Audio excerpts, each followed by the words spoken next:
विश्वानि देव सवितर्दुरितानि परासुव यद्भद्रं तन्न आसुव। ओम शांति शांति शांति। वेद के इस बहुत ही प्रिय मंत्र में महर्षि दयानंद के सबसे प्रिय मंत्र की बात कहें तो वह यही मंत्र है, ओम विश्वानि देव सवितर्दुरितानि परासुः यद भद्रम तन्न आसुः। कि मेरे जीवन में मेरे आसपास जो भी अमंगलकारी है, अशुभ है, अकल्याणकारी है, वो सब मेरे से दूर कर दो। जितने दुरितानि हैं, जितने विकार हैं, हमसे दूर हो जाएं और सारे सद्विकार सद्विचार हमारे जीवन में, सारी शुभ सभी कल्याणकारी चीज़ें वो हमारे जीवन में प्रवेश कर जाएं।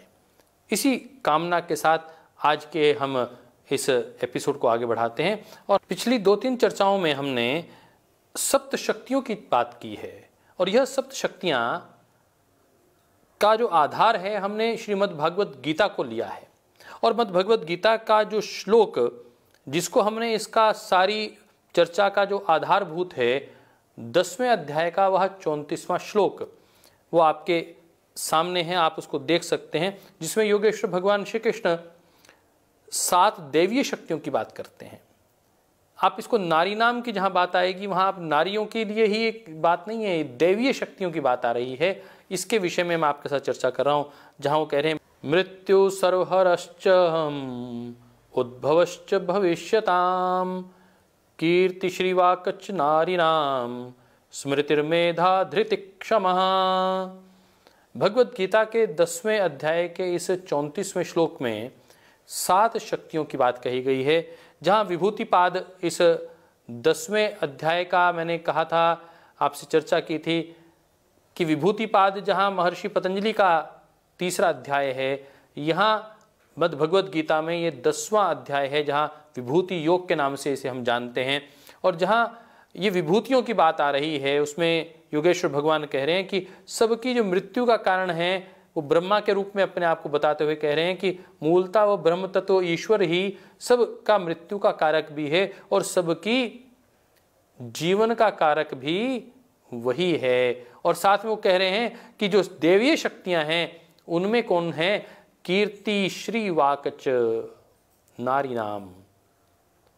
ये नारी नाम मतलब आप इसको केवल नारियों के लिए न रखें, इसको दैवीय शक्तियों की बात से मान लें कि पहले इन 3 की बात आ रही है, कीर्ति श्री वाकच, और उसके बाद नारी नाम, उसके बाद कह रहे हैं कि 4 शक्तियां और हैं, वो है स्मृति मेधा धृति क्षमा। तो आज हम जिस शक्ति के विषय में चर्चा करने वाले हैं उसका मेरा आज का अभिप्राय है श्री वाकच अर्थात वाणी। ये दैवीय शक्ति है वाणी। हमारे यहाँ एक कहावत आती है कि यही वाणी आपको सिंहासन तक ले जा सकती है और यही वाणी आपको गधे पर बिठा सकती है। वाणी का प्रमाद किया तो वो व्यक्ति जो बहुत ऊंचाइयों पर है एक बार के प्रमाद से बहुत धरातल पर रसातल पे जा सकता है। इसलिए बात करने में वाणी का बहुत बड़ा महात्म्य है। और वाणी तो दैवीय शक्ति है साहब, देवी स्वरूपा ही है वाणी। तो शब्द वही ब्रह्म, श्रद्धे स्वामी जी महाराज कहा करते हैं ये शब्द तो ब्रह्म तत्व है। और मैं पहले इसको नहीं समझा करता था, पिछले दिनों जब मैं गुजरात गया तो दिल्ली भी आना हुआ तो अक्षर मंदिर के विषय में ध्यान में आया कि अक्षर मंदिर तो अक्षर शब्द ही है, इतना बड़ा है कि अक्षर जिसका क्षय नहीं होता वह अक्षर, अक्षर इसका क्षय नहीं होता। और वह क्या तत्व है साहब, वह शब्द है जिसका क्षय नहीं होता है। कहते हैं कि एक बार धनुष के बाण से बिंधा हुआ व्यक्ति उसके घाव भर सकते हैं, परंतु वाणी के घाव से भरे हुए व्यक्ति का घाव नहीं भरता। फिर वाणी का महात्म्य क्या है, वाणी से तो अपने प्रियजनों को डांटा भी जाता है, अपने बच्चों को भी डांटा जाता है, परिवार को भी डांटा जाता है, परिवार को समाज को साथ भी रखने के लिए प्रेरित भी किया जाता है। तो कहा जाता है कि वाणी उस वक्त निर्माण का काम कर रही होती है, परंतु वो दूसरे व्यक्ति के समझ में आनी चाहिए कि मेरे हित के लिए कहा जा रहा है। जब सामने वाला ये मान ले कि मेरे हित के लिए कहा जा रहा है तो वाणी वरदान हो जाती है। और जब वही व्यक्ति मान ले कि नहीं ये तो मेरे हित के लिए नहीं कहा जा रहा, तो वही वाणी उसके लिए सबसे ज्यादा घातक बन जाया करती है। तो वाणी का बहुत बड़ा महात्म्य है। आज हम इसकी चर्चा आपके साथ साझा करेंगे। मैं अपने साथी भाई अमित जी से चर्चा कर रहा था वाणी को लेकर, तो बात आई कि दो लोग हैं जो आज हमें राजनीतिक पटल पे दिखाई देते हैं, एक तरफ मोदी जी और एक तरफ राहुल जी। वाणी का ही तो प्रभाव है। हम अपने शब्दों को कह नहीं पाते और भावपूर्ण नहीं कर सकते, और वाणी बिना कृत्य के सामने नहीं आ सकती। तो वाणी का जो वाणी की दैवीय शक्ति है वो प्रकट किससे होती है? तो सत्य वचन से प्रकट होती है। वो मित वचन से प्रकट होती है, मित भाषण से प्रकट होती है। उसका जो तीसरा बड़ा तत्व है वो है मधुर भाषण। सत्य वाचन, मित वाचन, मित भाषण और मधुर भाषण। सत्यम वदः प्रियम वदः।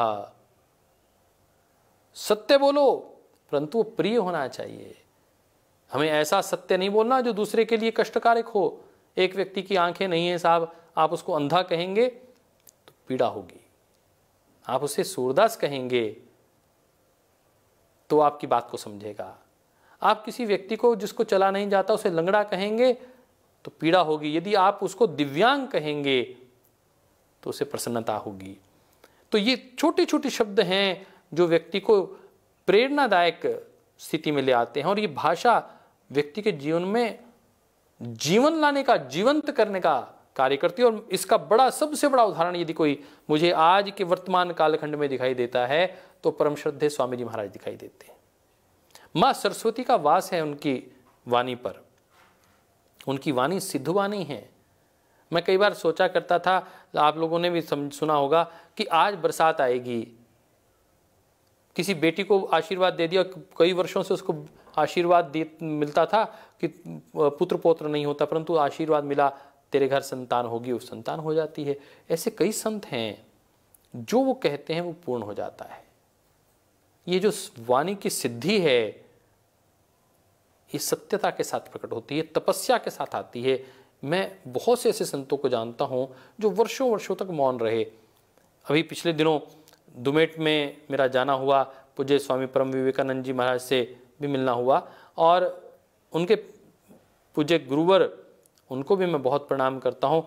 वह तो वर्तमान कालखंड में महामानव के रूप में है। परम श्रद्धेय स्वामी जी महाराज भी उन्हें बहुत नमन करते हैं। पूज्य स्वामी चंद्राचार्य जी स्वामी जी, पता चला लगभग 30 वर्ष तक वो मौन रहे साहब।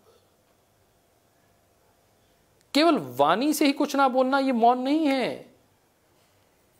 भीतर से जो संकल्प उठ रहे हैं, वो विकल्प जो उठ रहे हैं, जो नकारात्मक विचार उठ रहे हैं, उनको नियंत्रण करना, यह मौन है। तो वाणी की सिद्धियों की जब हम बात करते हैं तो उसमें मौन होना भी एक बड़ी सिद्धि का कारक हो सकता है। परंतु मौन केवल बाह्य मौन नहीं, प्रकट रूप से आप बोल कुछ नहीं रहे हैं परंतु मन में भाव बहुत उठ रहे हैं। देखिए, मन के भाव भी आसपास की सृष्टि को प्रभावित करते हैं। आपके अंदर यदि अच्छे भाव उठ रहे हैं, उसका ओरा आपके चेहरे पर प्रसन्नता लेकर आ रहा है और आपके आसपास का वातावरण उससे खिल रहा है। आप बोल कुछ नहीं रहे परंतु उसका प्रभाव आसपास पड़ रहा है।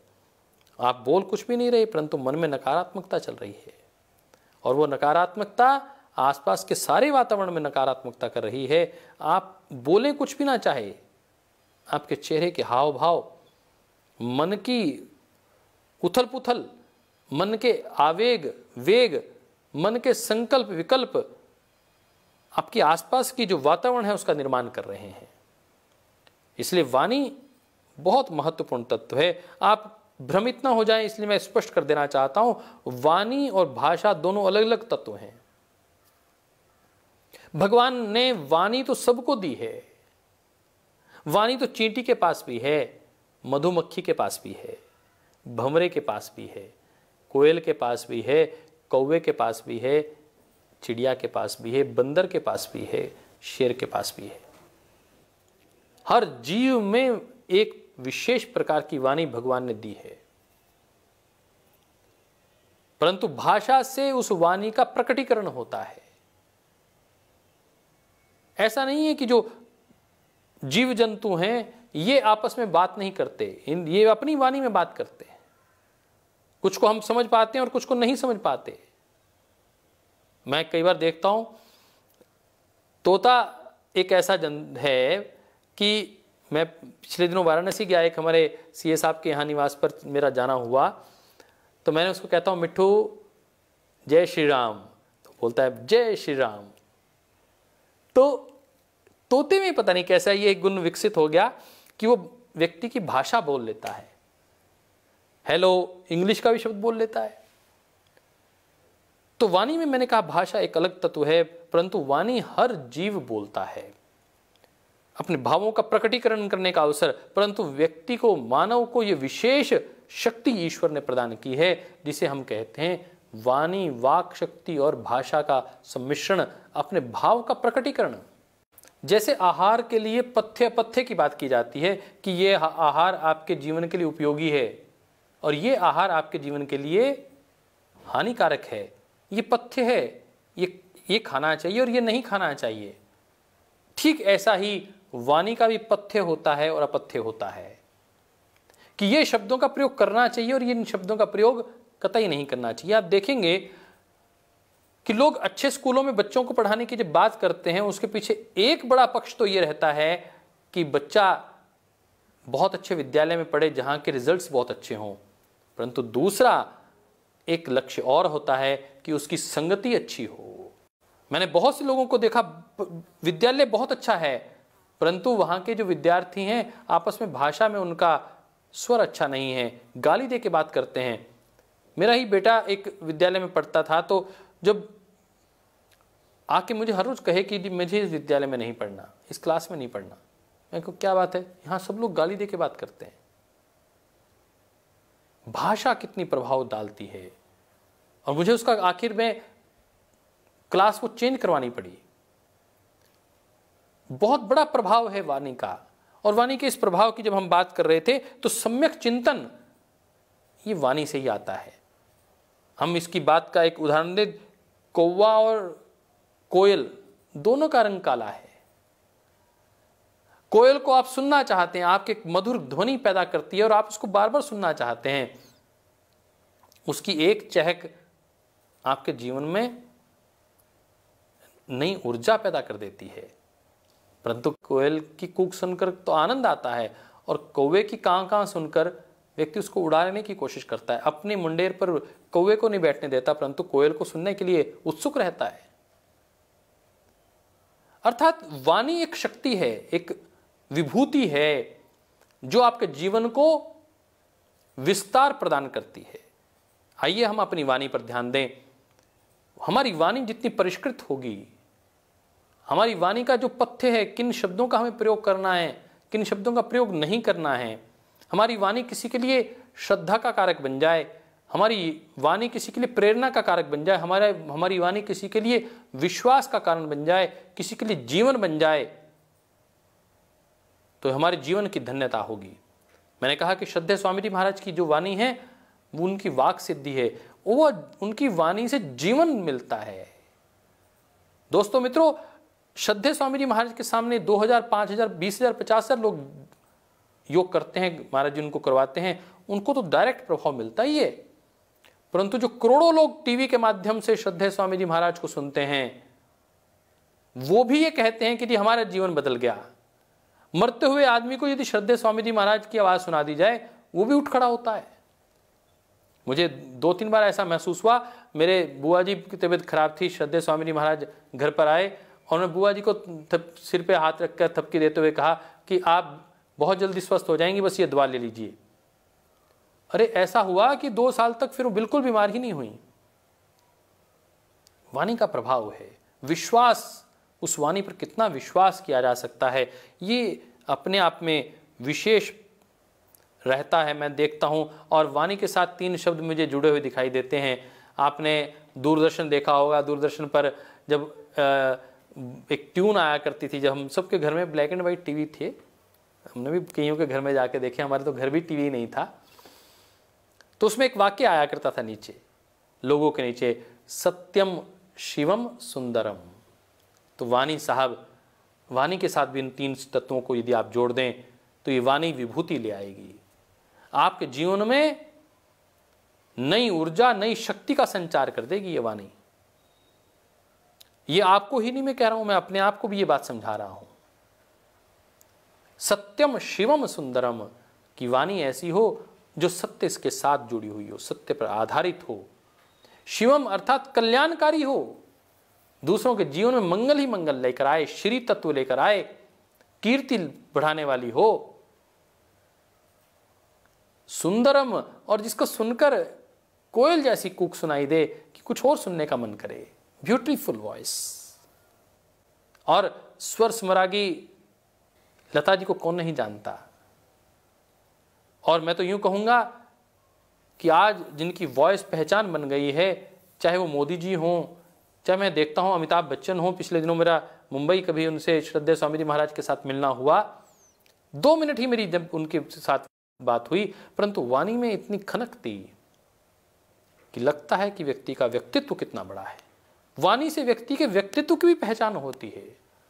आप किसी वाणी को, यदि एक व्यक्ति को 1 मिनट 2 मिनट सुन लेंगे तो आपको पता चल जाएगा कि व्यक्ति कहाँ खड़ा है, कितना मैच्योर है, ज्ञान कितना है उसका, कितने धरातल पर है। गुरुजन ऐसे ही देखते हैं साहब। बड़े गौर से सुन रहा था जमाना, हम ही सो गए दास्तां कहते कहते। हम अपनी बात जब कहा करते थे दृढ़ता के साथ, परिपक्वता के साथ कहा करते थे, जब हमारी वाणी सत्यम शिवम सुंदरम पर आधारित थी तो दुनिया सुना करती थी। महर्षि देव दयानंद इसका उदाहरण है, स्वामी विवेकानंद इसका उदाहरण है, महात्मा गांधी इसका उदाहरण है। आप जितने भी बड़े व्यक्तित्व ले लेंगे, उनका जो मूल तत्व आपको दिखाई देगा।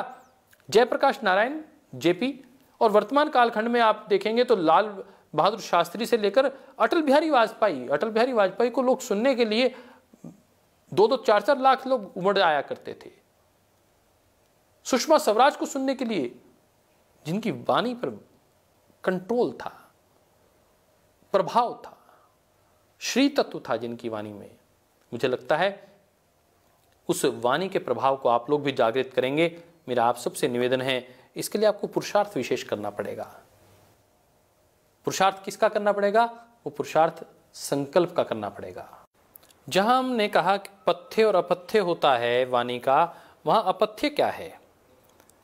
हम देखते हैं आम लोग जब चर्चा करते हैं तो दूसरे की निंदा से शुरुआत करते हैं, और व्यक्ति के व्यक्तित्व की परीक्षा हम उस निंदा के आधार पर करना शुरू कर देते हैं।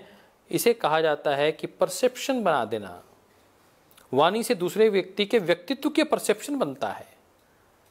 आप यूं समझ लीजिए कि किसी व्यक्ति का व्यक्तित्व का चीरहरण आप वाणी से कर सकते हैं। आपने यदि उसमें झूठ का तड़का और लगा दिया, और ये लग जाया करता है, ये सहज मैं देखता हूं कि यदि व्यक्ति में एक प्रकार का अवगुण होगा, उसका तत्व यदि 10% होगा, जब व्यक्ति उसको बताने लगेगा उसको 90% करके बताएगा। और बिना लाग लपेट के कई बार मैं देखता हूं कि कुछ नहीं लेना देना, करते आप प्रेम हैं, परंतु फिर भी आप उसके विपरीत बात कर रहे हैं, निंदा कर रहे हैं। तो मुझे जितना ध्यान में आ रहा है, जितनी समझ में आ रही है कि भगवान श्री कृष्ण ब्रह्मा के रूप में, भगवान के रूप में ये बात कहना चाहते हैं कि आपके अंदर ये भागवत शक्ति है, आप इसका विस्तार कर सकते हैं, और मैं ये शक्ति के रूप में हूँ आपके भीतर। और जिसमें ये शक्ति आपको प्रभाव के साथ दिखाई देती है, उसमें वो भागवत और दैवीय शक्ति आपको स्पष्ट माननी चाहिए। मैं इस दृष्टिकोण से इस बात को आगे आपके साथ साझा करना चाहता हूँ। आज के वर्तमान कालखंड में हम पूज्य मुरारी बापू जी को लेते हैं, पूज्य भाई श्री जी को लेते हैं, हम देखते हैं कि लाखों लोग उनको, करोड़ों लोग उनको सुनते हैं। ऐसी जैसे मैंने कहा कि सुबह से लेकर शाम तक श्रद्धेय स्वामी जी महाराज अनेकों चैनल्स पे होते हैं, करोड़ों लोगों की व्यूअरशिप श्रद्धेय स्वामी जी महाराज की है, केवल और केवल वाणी के आधार पर, वाणी के प्रभाव के आधार पर। वाणी कितनी महत्व होती है, वाणी का प्रभाव बहुत से लोगों का बहुत बहुत अच्छा रहा है। मैं उनके विषय में आज चर्चा नहीं करूंगा, परंतु ऐसे बहुत आध्यात्मिक जन रहे हैं जिनका वाणी का बहुत प्रभाव रहा है, और लीडर बनने के लिए वाणी का प्रभाव होना अत्यंत आवश्यक है। यदि आपको मास में लीड करना है, जब तक आपकी वोकैबुलरी और आपकी भाषा और आपकी प्रस्तुतिकरण अच्छा नहीं है, तब तक आप अच्छा नेतृत्व नहीं कर सकते। इसी कड़ी में श्रद्धेय आचार्य श्री का मैंने पिछले दिनों आपने भी देखा होगा, कितने बड़े बड़े मंचों पर जब श्रद्धेय आचार्य श्री ने प्रश्नोत्तरों की बात अपनी बात रखी, वर्ल्ड मीडिया को संबोधित किया, आयुर्वेद को स्थापित करने की बात की, तो आज श्रद्धेय आचार्य श्री वर्ल्ड में आयुर्वेद के उद्घोषक माने जाते हैं, प्रखर वक्ता के रूप में माने जाते हैं। हमारे संस्थान में यदि हम बात करें तो राजीव भाई दीक्षित, जहां हमारा मुख्यालय, जहां से मैं अपनी बात रख रहा हूं, वो भी, उनकी भी ईश्वर की बड़ी कृपा रही और उनके माता पिता की, उनका संस्कार और सात्विकता का प्रभाव मुझे दिखाई देता था। बात को कहना और उसको लोगों के हृदय तक पहुंचना, ये अलग अलग बातें हैं। बात तो कोई भी कह सकता है, परंतु आपकी बात लोगों के हृदय पटल पर पहुंच जाए, उनको प्रभावित कर दे और लोग उस पर विश्वास करें, ये तीनों ही बातें अलग हैं। बात कहना, उसका प्रभाव होना, और तीसरा उसका उस पर विश्वास करना, तीनों बहुत महत्वपूर्ण बातें हैं। देखिए, बात तो कोई भी कर सकता है और उसका प्रभाव, फिल्मों में बहुत से आप देखते हैं एक्टर, लोग उनके प्रभाव में आ जाते हैं, रो भी पड़ते हैं, आक्रोश में भी आ जाते हैं जब फिल्में चल रही होती हैं, परंतु विश्वास, ये तीसरा जो शब्द है विश्वास, ये सात्विकता के साथ प्रकट होता है, आध्यात्मिकता के साथ, वाणी के तप के कारण प्रकट होता है। मनः प्रसादः सौम्यतम मौनम, मौन वाणी की शक्ति को बहुत प्रचुर मात्रा में बढ़ाता है। मैंने कहा कि प्रकट रूप से वाणी, उसका मौन नहीं, भीतर से मौन होना, यह मौन शब्द से ही मुनि तत्व बना है। यह ऋषियों की प्रक्रिया, ये वाणी का तप कहा जाता है। मैं बात कर रहा था वाणी का प्रभाव कितना बड़ा होता है, कितने बड़े युद्ध इसके कारण हो जाते हैं, और यही वाणी किस प्रकार लोगों के मरहम लगाने का काम करती है, यही एक वाणी है। एक छोटा सा उदाहरण महाभारत का आपको देता हूँ।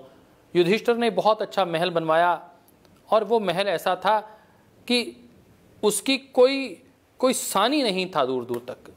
ऐसी कला और ऐसी सज्जा की गई थी जो कभी देखी नहीं थी, सुनी नहीं थी। उसको देखने के लिए दुर्योधन अपने भाइयों के साथ आते हैं और कहा जाता है जब वो अंदर एंटर करते हैं तो अपने पाँव, अपने कपड़े ऊपर करके पाँव एंटर करते हैं, तो उन्हें लगता है कि अरे नीचे पानी है, और एक जगह उनको लगता है कि पानी नहीं है और वहाँ चलते हैं और वहाँ फिसल जाते हैं, गिर जाते हैं। इतनी कलात्मक दृष्टिकोण से उस महल की रचना की गई थी, परंतु इतनी सी बात पर जब दुर्योधन गिरते हैं तो द्रौपदी के मुंह से सहसा निकल जाता है, अंधे का बेटा अंधा। वाणी के इस छोटे से दोष ने एक कटुता पैदा कर दी, इतनी बड़ी कटुता पैदा कर दी कि आज महाभारत जो दिखाई देती है उसके पीछे यदि आप इस शब्द को मूल में रखकर विचार करेंगे तो हम मानेंगे कि कहीं ना कहीं वाणी का दोष ही इतनी बड़ी महाभारत का कारण था। तो हम अपनी वाणी पर विशेष रूप से ध्यान रखें, और वाणी की सजगता, वाणी का संयम, यही जीवन में दैवीय शक्ति का प्रकटीकरण करता है और यही ब्रह्म तत्व है हमारे जीवन में। और जिनके वाणी में यह शक्ति आपको दिखाई देती है, जो श्रवण भी करवाती है, जो प्रभाव भी दिखाती है, जो विश्वास भी पैदा करती है, आप समझ लीजिए उन पर विशेष रूप से माँ भगवती की कृपा है, भागवत शक्ति के वो संवाहक हैं। इसी को ध्यान में रखते हुए उन सब संत पुरुषों को, पुण्य आत्माओं को, देवीय शक्तियों को मेरा बहुत बहुत प्रणाम, और हमारे भीतर भी वह विभूति, वाणी की विभूति जागृत हो, यह शक्ति आगे बढ़े, इसको लेकर हम भी प्रयासरत रहें। इतना ही कहते हुए अपनी वाणी को विराम देता हूँ। ओम शांतिश शांतिश शांति।